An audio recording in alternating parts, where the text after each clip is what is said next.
Welcome back. With me live in the studio is the Manager of Opposition Business, Paul Fletcher. A lot to get across today in the Senate. There's already been quite a bit of action. A motion moved by your Senate counterpart, Simon Birmingham, criticising from the river to the sea, that phrase, and calling for a unified Senate and having a civil debate, basically, and the government supporting that motion. The Greens voting against it, as did Lydia Thorpe.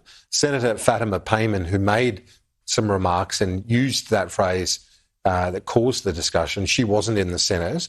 But do you welcome the fact that the leadership, Senator Wong, Gallagher, Farrell, all voted with the opposition on that?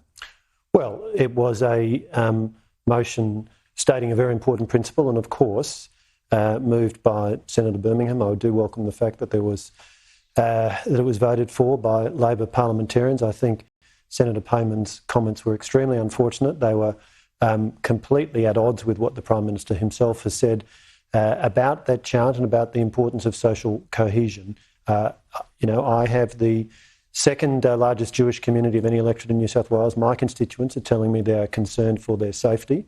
It is very important that we have mutual trust and respect between the many diverse religious, ethnic communities in our country. We are one of the world's most successful multicultural nations. I'm proud to represent an electorate with 4 synagogues, but also a mosque, the Hornsby Dawa Centre. I visited the mosque, I visited the synagogues, and what I want to see, I think what all fair-minded Australians want to see, is a strong commitment to maintaining mutual trust and tolerance and respect.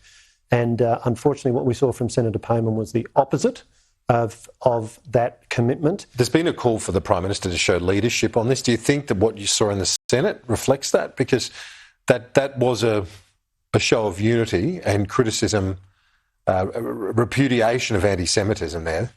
The Prime Minister does need to show leadership, and he needs to reflect carefully on what he needs to do to demonstrate that. We know that the Labor Party... His whole team voting with we know that opposition's not a bad start, surely. We know that the Labor Party has very strong discipline. So let's see the Prime Minister deal with this appropriately. A very strong signal needs to be sent that community leaders, people in positions of leadership, including a senator, ought not be stoking the fires of division and mistrust. But you also got to be fairly cautious, don't you, in how you respond to these matters too? Because as you said earlier, we don't want any sow the seeds of discord, do we? So the responses also needs to be calibrated. The coalition's carefully. Call is for the Prime Minister to show leadership on this.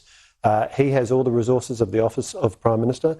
He needs to determine what he needs to do, but we certainly do call on him to show leadership. This is a very important issue. On the budget Made in Australia plan, it looks like it's been welcomed by the Liberal Party in WA, but not the Liberal Party in Canberra. Why is that? Let's be clear. We support businesses investing in all kinds of areas, including hydrogen, critical minerals, and so many other areas.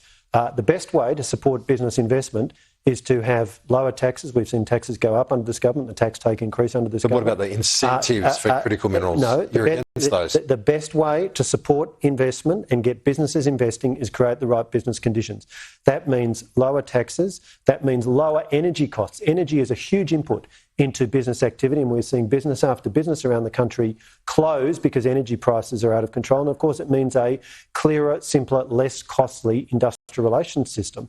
So Premier Cook says you're anti-WA. What do you say to that? Absolutely not true. But what we want to see is the right decisions being taken in the budget to support prosperity, to reduce inflation. The number one priority was to get inflation down. Instead, we've had a budget which is widely agreed by economists to be stimulatory of inflation. That is the very worst thing we need. My colleague Andrew Clennell reported that Mr Dutton's going to announce a commitment to cut immigration in a big way tonight. Is that a key plank of the budget reply? Well, the Leader of the Opposition is speaking at 7:30 tonight. I encourage you and all your viewers to tune in for what will be a very clear speech setting out the differences of principle that we have with this government on the budget, including the principle we've just talked about, that we support simpler conditions across the board to support business investment rather than government picking winners. and we obviously have a leader of the opposition who has enormous experience when it comes to keeping our country safe, keeping our borders safe, and you will see from him our clear policy settings and our clear differences of principle with an Albanese Labor government which is making life harder, not easier for Australians. Manager of Opposition Business, Paul Fletcher, thanks as always. Thanks.